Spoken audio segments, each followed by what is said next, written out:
Nakusalimia tena ndugu yangu na wewe dada, hujambo? Nikukumbushe kwamba tunakuwa katika zile shabaha 15 zile Mungu alizokuwa nazo na leo angali nazo kwa ajili ya ndoa. Alipoongoza hiyo ndoa ya Adamu na Eva alikuwa na zile shabaha 15. Tumekusha kuziona 3. Ya kwanza alitaka mume na mke wamfanane. Hivi bwana na mke wakimfanana Mungu, uone jinsi tu nyumba itakavyokuwa nzuri sana inayotembelewa na malaika. Shabaha ya pili, Mungu alitaka kumaliza upweke wa Adamu. Wanyama wote walipita mbele zake, hakuna hata mmoja wa kumfanana naye, hata kuongea naye, akajiona sasa peke yake. Mungu akamfanyia msaidizi wa kuja kumaliza upweke. Mama, nao tu ukienda ukifunga ndoa ujue kwamba kinachokupeleka kimoja ni kwenda kumaliza upweke wa mume wako. Shabaha ya 3 nasema msaidizi, kwenda kumsaidia mume. Tuliona kama kumsaidia ni namna gani. Akitaka kuanguka unamshika asianguke, au hata kama umemkuta ameanguka wewe unamuinua katika mambo yote. Sasa shabaha ya 4 inakuwa tu katika hilo fungu linalosema Bwana Mungu akasema, si vyema huyu mtu awe peke yake, nitamfanyia msaidizi wa kumfaa. Msaidizi wa kumfaa ni katika Biblia ya toleo la neno, waliweka hilo neno wa kumfaa. Kabla ya kuendelea, tuombe. Baba Muumba, wewe ukamtolea Adamu mke anayemfaa. Tueleze kwa sasa kama kumfaa ni nini, kwa jina la Yesu, amina. Nipenda kwa Biblia Swahili ya Kongo, neno linaloandikwa hapo linasema wa kufanana naye, tamfanyia msaidizi wa kufanana naye. Sasa katika toleo lingine la ekumenike kwa Kifaransa waliandika son vis-a-vis. Son vis-a-vis, yaani anayekuwa wa uso kwa uso na Adamu. Nitamfanyia msaidizi anayekuwa uso kwa uso, waangaliane, amtazame usoni, amuone kama ni uso kwa uso kabisa, wa kuelekeana naye. Na katika New King James Version waliandika wakasema anayelinganishwa naye, msaidizi anayelinganishwa na Adam. Na katika King James Version inasema wa kukutana kwa ajili yake, wa kukutana kwa ajili yake. Na version nyingine inasema anayemfaa au anayekuwa kwa ajili yake, ni New International Version. Na version nyingine inaitwa HCSB, neno linaandikwa pale la kupendeza, inasema anayekuwa kama kijalizo chake, nitamfanyia msaidizi anayekuwa kama kikamilisho chake. Hayo yote yanaendelea kumwambia mwanamke kazi gani anayokwenda kutenda, kukamilisha kikamilisho chake, kujaza mahali hapajajaa yeye ajaze. Neno kubwa kwa hayo yote ni hilo, anayefaa, anayefanana, kijalizo, kikamilifu, anayelinganishwa naye. Mke wa hivyo alikuwa namna gani? Alikuwa namna gani yule Adamu aliyeletewa? Ni mke anayefanana naye katika hali 4 zifuatazo, katika nyanja 4 zifuatazo. Ya kwanza kimwili, ya pili kiakili, ya 3 kihisia, ya 4 kiroho. Hizo 4 mke aende akatimize hayo. Kimwili, yule mke alikuja akiwa na mwili kama wa Adamu, kichwa kama chake, nywele kama zake, macho yake, mdomo kama yake, mikono kama yake, miguu akitembea kama yeye, na damu hata ikiwa moja, anayeongea kama yeye, anayekula kama yeye, na anayemfaa ili kumkamilisha na hata waweze kuwa na uzao pamoja. Mpaka Adamu alipomwona akasema, sasa huyu ni mfupa ya mifupa yangu, huyu sasa tuko sawa. Mwanzo 2:24 inasema watakuwa mwili mmoja. Wanyama wote waliopita hawakuwa mwili mmoja na Adamu. Haikuwezekana. Hakuna mnyama hata mmoja Adamu alisema huyu sasa ni damu yangu, huyu hapana. Hiyo hali ya pili ya kiakili ilifaa mke anayekuwa na ubongo wa kufikiri, wa kuamua, wa kutathmini, wa kuangalia kitu, awe na akili kama ile ya Adamu, uwezo wa kuchagua. Wanyama wote wakapita akili, akaona Adamu wana akili nyingine na maongezi ya namna nyingine, hakuna iliyokutana na yake. Akaona wanyama wengi wanaongozwa na kile kitu wanachoita silika.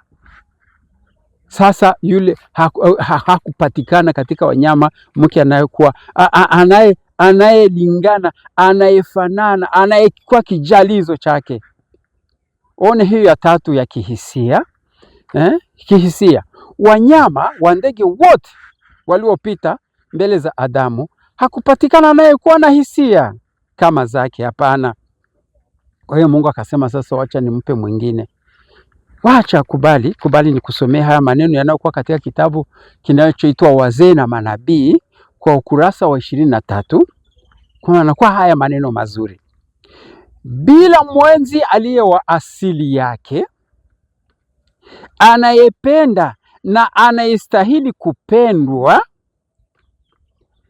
hitaji lake la huruma na urafiki halingetoshelezwa.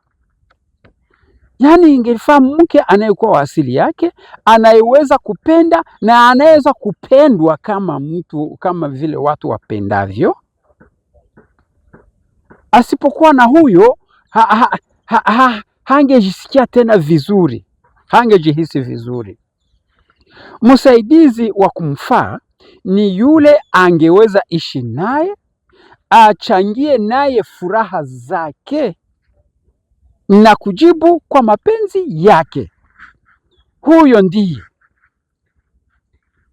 Na sasa kwa hiyo nini ya ine, hiyo nyanja ya ine kiroho, Adamu alikuwa na uwezo wa kumwabudu Mungu. Wanyama akaona hata hawajui kama Mungu yupo. Adamu akajua kama kuna Mungu muumba. Wanyama hawajui hata kama kuna muumba, hapana. Ndio maana Mungu akamletea sasa mke anayekuwa kama yeye, anayeweza fikiri kama yeye, anayeweza kuwa na uwezo wa kujua kama kuna muumba aliyewaumba, na anayeweza kwa siku ya saba kufurahia uumbaji wake Mwenyezi Mungu, waimbe pamoja, waombe pamoja, wamwabudu Mungu pamoja. Ndugu yangu, nawe dada, kimatendo sasa leo ni namna gani? Wewe mke, wewe unayetaka kwenda kuwa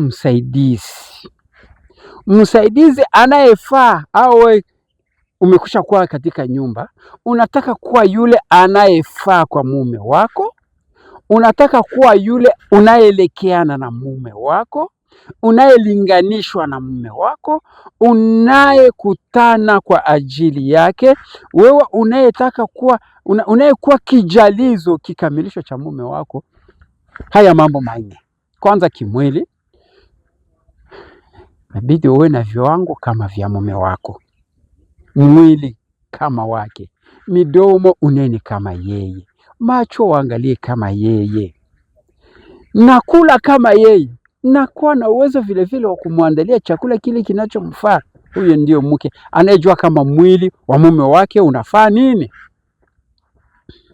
Sasa na ya pili, niseme kwa mume nao katika uchaguzi, ujue kumchagua yule anayekutana kimwili na wewe. Sasa hiyo nyanja ya pili, kiakili, yafaa mke awe na mawazo, awe mzima, ajue kufikiri vizuri, aweze kuangalia vitu na kufanya uamuzi, kujua mema na mabaya, hiki ni kibaya, kile si kizuri vile. Na yule anayechagua naye yafaa kupima ile akili ya mke, ujue kama inaenda namna gani. Na kihisia sasa, yule mke afaa awe yule anayependa na anayestahili kupendwa. Amuvute mume mpaka apendwe, na apendwe kabisa kwa njia nzuri. Aweze kuchangia furaha ya mume wake na ajibu kwa mapenzi yake. Kiroho sasa, kiroho pale napo kuna kazi kubwa ya kuweza kutenda. Wewe mama, wewe mke, kazi gani uweze kufanya kiroho? Jua kama kuna Mungu muumba aliyewaumba.